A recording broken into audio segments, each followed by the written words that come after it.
What's up, everyone? Welcome back to Nothing But Anime. We're continuing our What If Deku Became a Teacher series with Part 11. If you're enjoying this, don't forget to give it a thumbs up and subscribe to stay updated on all the latest videos. Let's get started. It hadn't taken long for Izuku to reach the tree line, and Izuku was slightly glad because he was worried. He was going to start boring little Kaoru with his rambling. "Oh, I'm sorry for not asking earlier, but what were you doing in the forest, Kaoru-kun?" Izuku inquired. The boy might have some resistance to the cold from his quirk. But Izuku doubted any half-decent parent would just let their kid run around without shoes. And he would know, considering how many questionable parents he's come to know in his work in red lights. Kaoru buried his face in Izuku's shoulder. "I was on a class field trip." He answered, "A field trip, huh? Let's go find your group then. Your teacher must be worried after you disappeared." Izuku responded as he reached the other end of the clearing. Kaoru didn't say anything in reply, but Izuku's attention was caught by one of his many rabbit quirk people following him. Izuku normally didn't interact with the Vespas outside of when the younger Vespas joined his lessons. But the woman would no doubt either know where Kaoru's class was, or could at least help him find them. "Excuse me, miss?" Izuku called out, moving to meet the woman halfway. The woman had already seemed to be looking for him, so he hadn't needed to do much to get her attention. "You doing all right, Deku-Sensei?" she asked, skipping formalities, and she seemed just as concerned with the child he was carrying. "Yeah, a bit cold, but I'm more concerned about getting him back to his class. Have you heard anything about that?" Izuku questioned, walking along with the woman. One of her ears flicked as she hummed back. "Might have heard the group you're looking for earlier, but didn't hear anything about a missing kid," she commented, and that made Izuku frown. As much as he adored children, he wasn't naive to how mean kids could be. His time in school was an excellent example of how cruel people could be regardless of age, and considering how Kaoru was when he found him, and the lack of concern was painting an unfortunate picture for him. "Well, that sounds like a great place to start. Mind leading the way?" he requested. "Not at all, Deku-Sensei," she replied, leading him away. Kaoru hadn't spoken much, though Izuku still tried to keep an eye on him and help him stay calm, so he didn't accidentally trigger his quirk again. Izuku couldn't say that his unease went away when he did find Kaoru's class.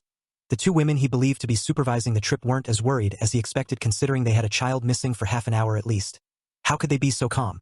Kaoru was not an easy child to overlook or lose in winter with his mutations. He glanced at his Lepus companion, and she looked at the group before returning his gaze with a raised eyebrow. Izuku nodded, then the two approached the group of around 11. "Hello, ma'am, are you missing one of your kids?" he questioned, getting just about everyone's attention. The women both seemed to jump when he spoke and turned towards him abruptly. "Oh no, not at all," the first woman assured with a dismissive wave of her hand. "So Kaoru-kun here isn't one of your kids?" Izuku pressed one of his hands, coming up to rough Kaoru's hair. In an instant both women paled. "Wha?" the other said, turning around to check the kids. The first woman quickly walked over to Izuku, an apology slipping from her lips. "I'm so sorry. I don't know how he could have gotten away from us. I hope he hasn't caused you that much trouble." The woman held her arms out as if she expected Izuku to just hand the boy over to her. He just gave her a tight-lipped smile back and softly tightened his hold on Kaoru. "One of you has the number for Kaoru-kun's guardians, right?" he asked.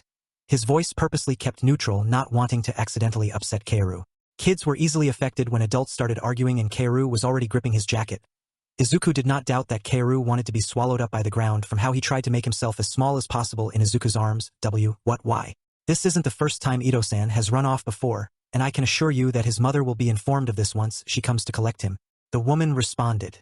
Izuku did not like the way the woman said that, and he could now feel Kaoru's claws digging into his sides. As sharp as his little claws were, they were hardly painfully enough to faze him, and he didn't so much as flinch. "Well, I'm sure she'd like to know about Kaoru-kun's new quirk development right away. Don't you think?" he sweetly replied, with his head tilted and his hand going back to playing with Kaoru's hair to distract him. "Q-quirk development?" she sputtered, and Izuku grinned back at her. "I know, only a fifth of mutation quirk develops special abilities. So, we need to call his mom now so I can help her take the proper steps to help little Kaoru-kun," he gleefully told her. "So if you would so kindly tell me Kaoru-kun's mother's number?" Izuku prompted, slightly readjusting his hold on Kaoru so the boy would be more comfortable. The flustered woman balked and fumbled over her words to the point Izuku could only make out syllables. "Well, ma'am, if you can't give me her number, I'm sure we are more than capable of finding Kaoru-kun's mom ourselves. I'm sure a smart boy like Kaoru-kun can remember where he lives." Izuku interrupted and quickly turned his back on the woman. The second woman backtracked hard and prattled off the mother's number. Izuku smiled, nodded back at her, and continued to leave, ignoring both women's protests. Honestly, if he didn't have Kaoru in his arms or a Vespa by his side, Izuku was sure he would have crumbled in front of them. However, the way Kaoru relaxed in his hold as soon as they left was enough to crush any doubts Izuku had about his actions. "Those women aren't very nice to you, are they, Kaoru-kun?" Izuku asked, and the boy nodded. "Not really," he muttered into his shoulder. Izuku raised Kaoru higher up and encouraged him to wrap his arms around his neck. which the boy hesitantly did before returning his face to Izuku's shoulder. I'll have to mention that to your mom when we discuss your lessons, Izuku mused. Kaoru raised his head and blinked. Am I what? He questioned, staring up at the greenette confused. Izuku nodded with a soft hum. Of course, if I'm going to help you learn to use your quirk. I need to talk to your mom about how to go about it, Izuku responded, and Kaoru gaped at him. You're going to help me? Just like that? He asked, shocked. Izuku just smiled back at the boy. Your quirk is going to need a lot of work, so you'll need all the help you can get, Kaoru-kun. I'll only be here Saturdays. But you and your mom will be able to call me if anything happens, he answered simply enough, leaving the boy speechless. Izuku then focused on calling up Kaoru's mom and explaining the events of the last hour. Meeting Kaoru's mom was thankfully uneventful, and she was rightfully furious when he explained the supervisor's lackluster actions. Izuku was also glad that Kaoru's mental quirk wasn't some random evolution and she'd get him help from his grandparents. He still offered to help when he was in Haiwa, and he was able to get permission once he told her about his degree.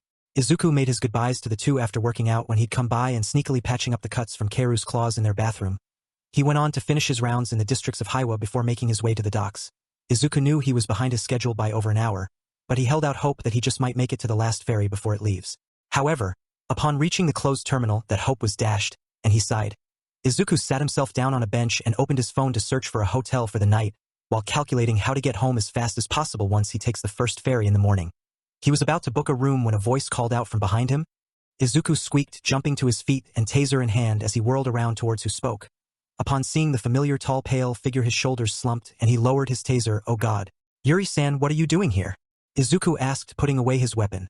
I had business in Hakodate and thought I might be able to catch you before you left, he answered, and Izuku found that to be a reasonable explanation considering his job. But when Valentine informed me you missed the last boat, I became worried, he explained, concern lacing his tone. Oh, that. I got caught up helping a boy that discovered his quirk and well.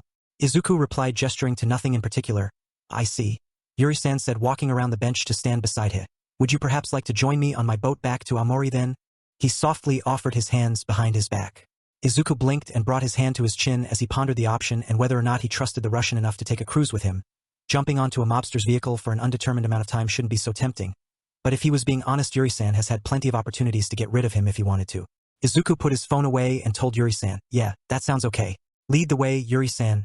Then he followed the man to a ship that was easily 15 meters in length. Yuri-san, that's not a boat. That's a yacht. Izuku pointed out. The man shrugged with one shoulder. Yacht. Boat. They both float. And commercial vessels aren't quite made for people such as myself, Yuri-san replied, brushing it off. Well, Izuku couldn't argue with that. Yuri-san's quirk aside, he was an easy 9.5 feet tall, and he had the money to pay for the comfort of not ducking his head to enter. So he just nodded and followed him on board. Come. I'm sure you've yet to have dinner. We can eat in the cabin. Yuri-san said, hand hovering behind Izuku's back. Izuku was going to turn him down, but the rumbling of his stomach betrayed him. That would be great, Yuri-san. He responded, both resigned and a touch embarrassed at his own body outing him. Letting the man guide him below deck and sitting beside Yuri-san. Well, he was within 2 feet of the man, which was the closest he managed so far, so Izuku counted it as a win. Yuri-san was presumably texting whoever was making them food. He rarely paid attention to anything other than Izuku when the boy was around, which was always something that made Izuku feel off, for lack of a better word. Izuku never specifically felt unsafe around Yuri-san, but anyone that had a clear interest and focus on him in particular always set off alarms in his head. Yuri-san, he said, getting the man's attention. Yes? Yuri-san responded, turning to him. What do you want from me? Izuku asked in a rare moment of brazenness, making Yuri-san blink, staring at him in what Izuku believed was confusion. Pardon? He questioned, and Izuku ducked his head, rubbing the back of his neck. Izuku generally glossed over this looming feeling, but the closer they seemed to get made it all the more glaring for him. And maybe it was a side effect of the years of bullying and isolation, but the idea of anyone wanting to be around him was something he just couldn't understand. His mom, the Bakugas, were family, and families were supposed to love each other. The people in the red light districts tolerated him because they had a mostly symbiotic relationship, where he helps them, and they let him do what he needs to so he can help. But he couldn't think of anything that Yuri-san could possibly gain from associating with him. Izuku himself hadn't been that close to Anya-san and Yukiko-chan, so Izuku couldn't blame it on that. And with how well-informed Yuri-san was, he severely doubted the man wanted Izuku to teach him anything. Yuri-san simply had 100 different resources he could blatantly take advantage of and an international enterprise to run, so he seriously doubted Yuri-san had the time to waste entertaining some kid. You've got a lot of things to do, so why do you hang out with me? Izuku rephrased his question. Do I need a reason? Yuri-san asked, and Izuku felt one of his eyes twitch at his deflection. Yes. He exclaimed, people don't just talk to me just because. Izuku countered, feeling that it was a valid argument. Yuri-san did not agree with that sentiment. Yuri-san's face twisted in an emotion Izuku couldn't quite identify as he exhaled and leaned back into his seat, more lightly rubbing his forehead. For all I am, I'm still as human as you are, he told the brunette, and for as long as I've been around, most of my life hasn't always been so kind to me, he confessed, getting a distant look in his eyes before his eyes focused on him again. Yuri-san huffed, I can confidently say the last 50 or so years has mostly been the best of my life, because I've never had anyone I could consider as family before. He further admitted being oddly vulnerable with Izuku, which made Izuku unsure of how to feel. On one hand, he wanted to comfort Yuri-san regardless of the risk of frostbite, but on the other hand, Izuku wanted to question why Yuri-san would share such personal information with him. Friends or not, they were simply not at the point of revealing things like that. And personally, I'm not ready to let go of that feeling, and while we're not blood, after everything you've done for my child and my little, I do consider you something like family, Yuri-san said, leaning forward, his elbows on his knees. Izuku's heart stopped and his mind stalled. His chest was uncomfortably tight from the idea. Izuku had come to terms with Yuri-san being his friend, but the man actually having some kind of attachment to him? That straight up did not compute in his mind. It was even kind of scary, and not because of Yuri-san's job. If Izuku still had a serious problem with that, Izuku would have tried to cut ties as politely as he could months ago. No, it was just the fact that someone outside of family genuinely liked him enough to want him around. Izuku also found himself heavily questioning himself because this had come completely out of left field in his perspective. Normal people don't declare others family for no reason. Izuku was even about to fall into a downward spiral of whether or not he needed to completely reevaluate all of his relationships with. Well, everyone, when an icy cold hand brought him out of his thoughts. Yuri-san had removed his hand only a few seconds later, but it's certainly long enough to leave Izuku rattled. I understand that you do not think of me that way, and that is fine. I am still mostly a stranger to you, and it would be very presumptuous of me to just insert myself into your life, Yuri-san calmly told him, which was oddly reassuring. Mainly in the fact he wouldn't be expected to play house with Yuri-san. I also understand this information might make you uncomfortable and that you probably don't want to keep seeing me, he added sympathetically, but Izuku, despite his inner turmoil, rejected the idea. Yuri-san, regardless of his career choices, was someone who Izuku had come to think of as a good friend. He understood not wanting to let go of a good friend. His rapidly deteriorating relationship with Kaken was an excellent example of his inability to let go of people. So perhaps that is why Izuku was about to entertain the devil's advocate option and quietly asked, what if I did? Have a reason? Yuri-san's eyes locked on Izuku. What kind of reason? He questioned, eyes narrowed, and Izuku awkwardly twiddled his thumbs. Well, like if we had a deal? I come to see you and you teach me more Russian? Izuku tentatively suggested, mentally fumbling as he was the one taking charge for once. Well, other than seeking out the Urakas, it probably was. Yuri-san stared at him, making him doubt himself. Is that what you want? He pressed, and Izuku timidly nodded, making him raise his brow. I am certain, Yuri-san. Izuku assured, his hand going to rub some heat friction into the joint to counter Yuri-san's lingering chill. It didn't work, but it never hurts to try. Yuri-san brought his hand up to point at Izuku's affected shoulder and twirled one finger, somehow drawing the cold out of his body and condensing it to a small marble of ice. Izuku watched on transfixed, having never seen Yuri-san use his quirk before. I believe we have a deal then, Yuri-san said, dropping the shiny little marble into Izuku's hands. Izuku shakily nodded before turning his eyes to the marble, and he examined it in utter fascination. His concerns over his friendship with Yuri-san weren't completely nullified, but he wasn't quite in the right frame of mind to process the full implications of this development. So, for now, he would just go with the flow and wondered if he'd be able to get the marble home before it melted. Magna knew she was in for a rough trip through life as soon as she figured out that she was female. Calling her parents unsupportive would have been underplaying it, and they had both rigorously tried to get her to be more masculine and be a normal boy. Suffice to say, she got into many arguments with them until she finally left when she was 18. She didn't mind joining any sports or the boys' activities, but Magna wanted them to acknowledge who she was and let her join activities she wanted to be a part of. Honestly, it was hard to believe that people could still be so transphobic in the quirk era, but here were her parents refusing to let her wear anything that they considered a feminine color. Their prejudices even went as far as refusing to let her learn household chores or cooking, and if it weren't for some half-decent guys on the football team she joined, she wouldn't know how to feed herself or do the dishes. If she tried to watch either of them at home, it would lead to arguments or punishments. Moving out, she hadn't had much to her name, but not having to deal with her parents daily had greatly reduced the stress on her. And since she was an adult, she got her name changed as soon as financially possible, which of course led to the biggest hissy fit her parents have ever thrown, and Magna was left with no choice but to sever all contact with them. And boy, they didn't like that and borderline harassed her about changing it back and getting her to stop with her little phase. Magna had to move prefectures twice just to get away from them, something that cost a ton of money each time, and it made getting a job much harder. She didn't have much in the way of experience and with only a high school diploma, so she couldn't get any jobs that paid much. Magna also swore she had the worst luck with employers because 3 out of 5 were transphobic. None of them were on the same level as her parents, but that wasn't exactly a high bar of praise. Take her current ex-boss, for example. He ran a bar, and she was a bartender for him, but when one of the drunks known for giving girls trouble complained she found herself being fired mid-shift. Didn't matter, she was one of his most reliable people. The fact she identified as a woman was enough for that prick. She hardly had time to grab her bag before he tossed her out on her ass. Tired of her god-awful day, she turned around and spent a good amount of time cursing the prick and his bloody business. Once she ran out of steam, the world responded to her dramatics by snowing. She ran a hand through her hair to get it out of her face and started to trudge back to her apartment when a familiar voice called out, "Maggie." Turning around, she saw Shoji Yua, a woman with a spider mutation that had been generous enough to let her stay in her apartment for a couple of months 3 years ago. "Oh, hey Yua, it's been a while." She greeted, a bit bashful at being caught in such a low state by the woman. Yua and her son were hard to forget, and not just because of their quirks. The Shojis were good people, and they were kind enough to her when she stayed with them. That kindness hadn't left her as the woman quickly walked over to her and began fussing over her. "Oh Maggie, are you alright?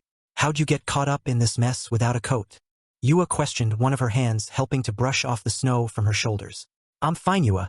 I just got off of work and forgot to grab my coat when I left," Magna told her, and it wasn't a lie. She had forgotten her coat when she rushed out of the apartment. "Oh, you poor dear. Come, let's get you out of the cold," Yua said, already trying to lead her away, but Magna brushed her off. "Nah, I'll be fine once I get home. You don't have to trouble yourself over me. Lil Mez is probably waiting for you," Magna responded by moving to pull away. Yua was deceptively strong despite her spindly frame, and she was very much not letting go of Magna. "As if I'd let you go home alone like this.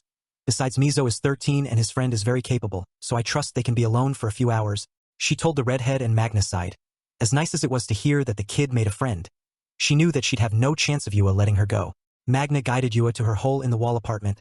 It wasn't the nicest place she's ever lived, and her neighbors could certainly do one, but it beat living on the streets, especially with how much harder it was to insulate an abandoned place. She couldn't say she was embarrassed at Yua seeing her place. The apartment the three of them lived in years ago had one bed and a rat problem, something fierce, so this apartment wasn't that horrible. Magna kicked off her boots and trudged over to the fridge that wasn't much better than a cooler to grab a bottle of cheap wine. "I don't have much in the way of hospitality, but I can at least offer you a glass, Yua," she offered, managing to dig up 2 clean cups to drink from, and sat down on her couch. Yua was silent for a moment. "I suppose I can have a glass," Yua said, sitting down beside her. The two women began to talk about the things that had happened in the 3 years since they'd seen each other. Yua nursed her mug of wine while Magna freely drank most of the bottle. Getting just a touch tipsy, she, unfortunately, spilled about the recent drama in her life and how she would likely have to find somewhere else to stay in a month because she lost her job due to her asshole of a boss. A couple of hours later, Yua helped her into her bed, and she'd wake up the next morning with a slight hangover.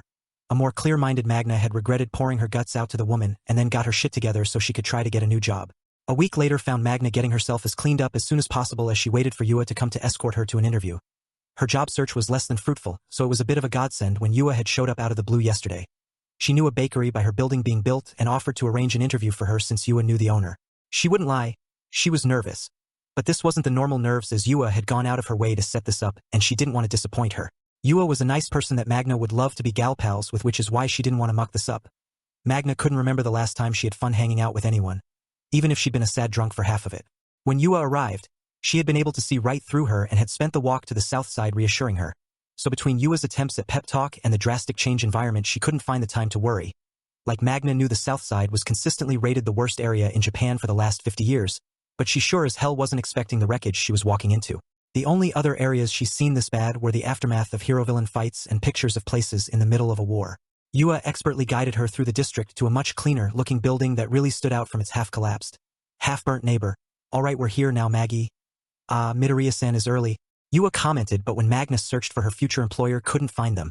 The only person she saw was a young brunette standing in front of the building.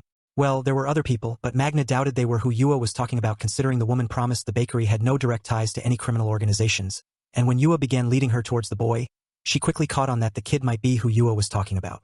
"Midoriya-san," Yua said, getting the boy's attention, and he put away the notebook he was writing in. The boy gave them a wave which confirmed that the kid was who her friend wanted her to meet. "Shoji-san, I finished with Uraraka-san earlier than I thought I would."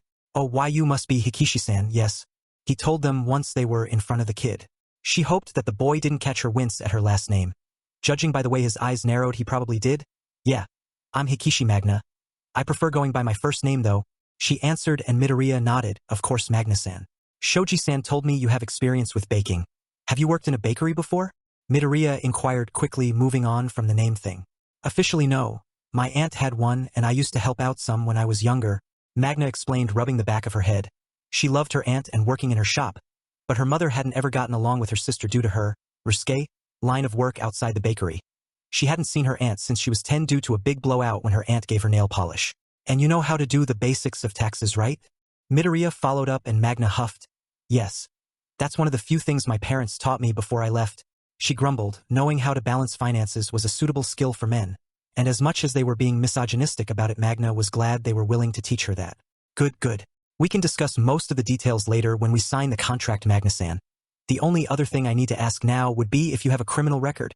Midoriya questioned, brushing past a lot of the questions. No, I don't have a record, she told him. She might have had trouble with the law before, but nothing bad enough to go on record. Great. I'll get the paperwork drawn up then. I can probably get it signed next week. The building is going to be painted today and tomorrow, so I'll show you around inside then as well. I look forward to working with you, Magna-san, Midoriya said with a clap, beaming at her, and Magna admittedly felt that went over too well. That's it? Magna questioned, glancing at Yua, who just patted her on the back. Yep, Shoji-san said you're a great worker and that's good enough for me. I'm sorry if this is too brief. I'd love to go over more contract details with you, Magna-san, but I'm pretty busy today. I'll need to go soon to make it on time to my lessons. It was nice meeting Magna-san. Shoji-san can give you my contact details if you have any questions, Midoriya told her apologetically as he bowed before running off. She blinked, turning to her friend, wondering if that had really happened. He's been like that since he started traveling. Don't worry, Midoriya-san takes good care of his employees, Maggie. You're in good hands. Yua assured, a hand gently placed on her shoulder. Would you like to come over for lunch, Maggie? Mizo wouldn't mind the company, Yua offered, and Magna smiled back. Sure. I'd like to see how tall Lil Mez has gotten, she joked, lightly elbowing Yua. The two of them proceeded on to the nice-looking apartment building Yua worked and lived in. Izuku smiled as he finished printing out the contract for Magna-san in the Kumamoto University library. Honestly, he was thankful to find one printer capable of connecting to his laptop, but surprised with how few connectable printers there were in the building. Well, he knew they weren't a common thing, but Izuku expected that there would be more in a university building. Mido-senpai, are you done yet? Osamu-kun asked, walking up to him with a couple of medical books in his arms. Yep. Did you find the books you needed? He asked, placing the papers away in his bag, and Osamu-kun nodded. Great, let's get to work then. You wanted to focus on learning more about the appendix, right? Izuku questioned, moving over to a table with the boy. Aha, I know it's only guaranteed to be found in other tutos, but you said that some quirked individuals have been found with them too. Osamu-kun confirmed, sitting next to him. They have over 50% of people with a mutation quirk related to a herbivorous animal have been discovered to have the appendix. Biological anthropologists originally theorized the appendix's purpose might be connected to the herbivore diet our ancient ancestors could have had, so there is some grounding for those with vegetation-heavy diets to have an appendix, Izuku explained, opening one of the books. Together they happily learned as much as they could about the small organ in the next hour. This study session was something the two boys had done religiously every Tuesday before heading to another building for the EMT class Izuku had found for Osamu-kun. He had found the class simply to help Osamu-kun, but the boy had been too scared to go on his own, hence why Izuku accompanied the boy to his classes every Tuesday instead of his college courses. No doubt he was going to fall behind on his courses since he was losing a day every week, but learning more about medicine and helping Osamu-kun was more than worth it. Both boys had of course faced some difficulty from their classmates, due to not only their quirkless status but from being the youngest members of the class. That being said, it had somehow helped Izuku gain some measure of confidence from defending his and Osamu-kun's place in the class. Their teacher was willing to have them so long as they kept up with their payments, so it was just up to Izuku to make Osamu-kun feel safe there by keeping the rest of the people in the class away from the boy. Osamu-kun had taken to the classes like a fish to water and was loving it despite the endless amount of work they both had from it. The boy had also begun to call Izuku Mido-senpai, after he insisted the boy didn't have to call him by his alias. Izuku was both flustered and a touch honored when Osamu-kun argued that Izuku was his senpai and wouldn't drop the honorific. Standing outside of the room, Izuku reminded himself that if he could yell at gangsters, then he could deal with rude people. Well, I wasn't thinking the first time I did it, but the other 5 times worked out just fine. Even if it was only to not paint a target on themselves by crossing Yuri-san. Ritual mental pep talk done with. Izuku entered the classroom with Osamu-kun trailing right behind him.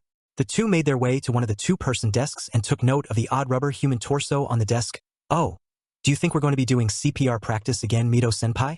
The brunette inquired, head tilted as he looked the dummy over. Maybe. Having exams to check our skills would probably be expected, but we could also be learning something else.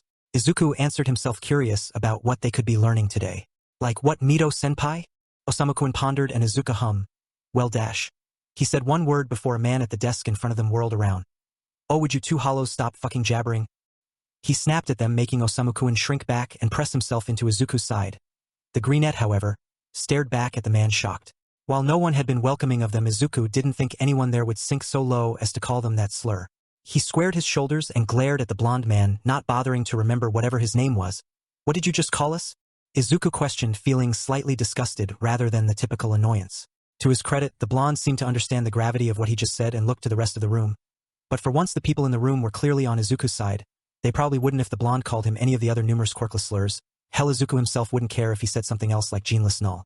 But publicly calling a quirkless person a hollow was a serious social faux pas and might be the only time the quirkless were allowed to retaliate, especially when it was directed at a child. Unfortunately, before he could, the instructor entered the room and noticed the tense air. The woman groaned. What happened this time? She questioned, not having any patience for the current drama. A woman with antlers standing beside the blonde immediately took a step away from him. Davidson called them that. The woman told their teacher, pointing at an empty beaker, not wanting to risk becoming a social pariah by saying it herself. The teacher stared at the pair for a minute, and it took another example for her overworked brain to catch on, and she scowled. "Davidson, out." The woman ordered. "Rain-sensei dash." The blonde tried to protest, only for the teacher to shoot him another scowl. "I said out. I do not have the time or energy to deal with piss ants that spew bullcrap," Rain-sensei said firmly. Davidson wisely shut up and left. Rain-sensei was not a woman to cross, and as a working doctor, she had little patience for idiots. Osamu-kun tugged on Izuku's sleeve. "Mido-senpai, did they help us?"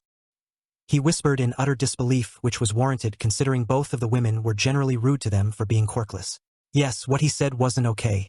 Izuku told the boy, making him even more confused. "But people have called us slurs all the time?" Osamu-kun countered, and Izuku's heart twinged as he understood Osamu-kun's confusion. Izuku didn't know why that slur was different either until he was Osamu-kun's age. "I'll explain it to you later. We should focus on Rain-sensei right now," Izuku said, a hand on the boy's shoulder. Osamu-kun wanted to ask him about this magical slur that people couldn't call them, but let it rest and turned to Rain-sensei.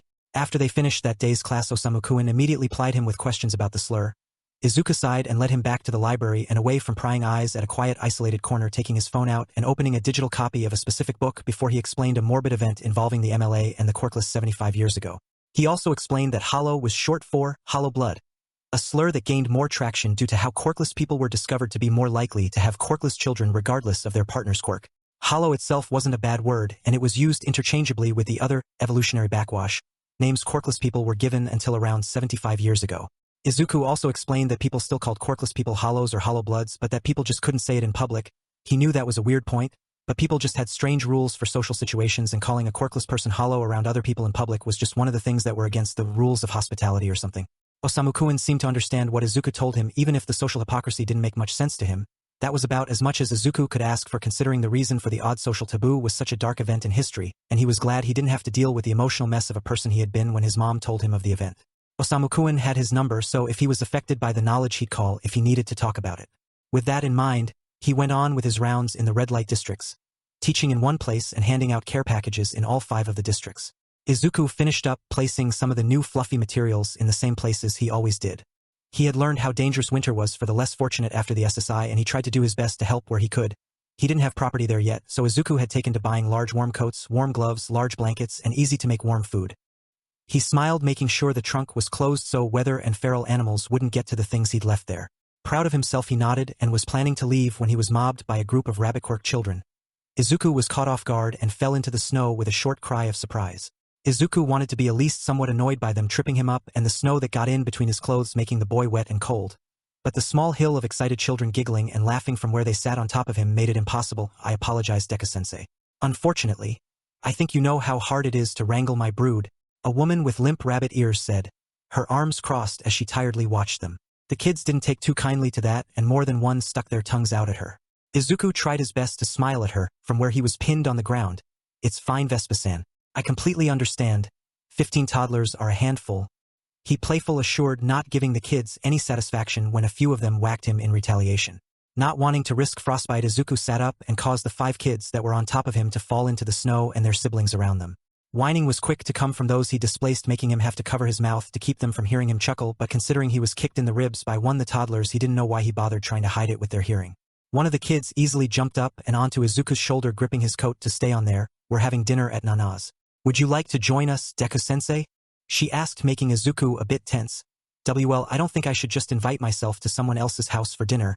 He nervously deflected, looking to their mother.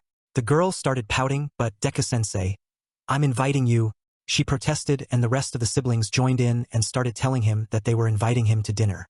Izuku laughed awkwardly, that's very nice of you all.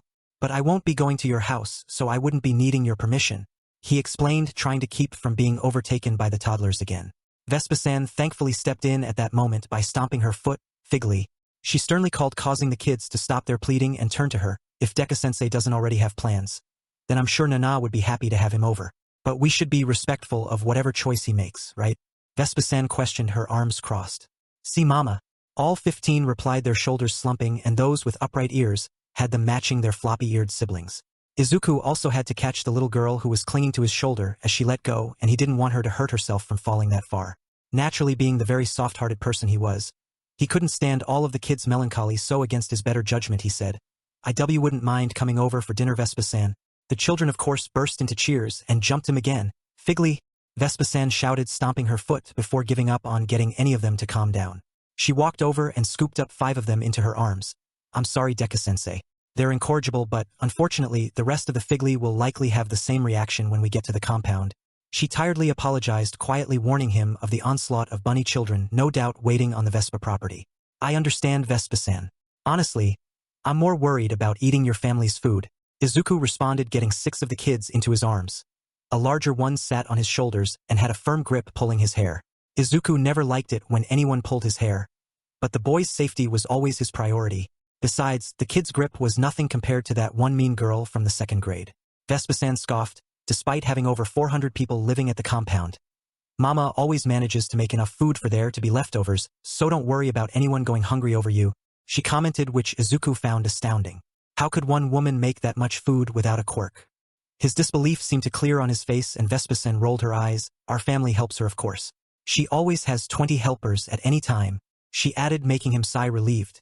Izuku managed to stand himself up without his hands and started the trek to the local Vespa compound, with the other 3 toddlers happily following the pair. That's the 11th part finished.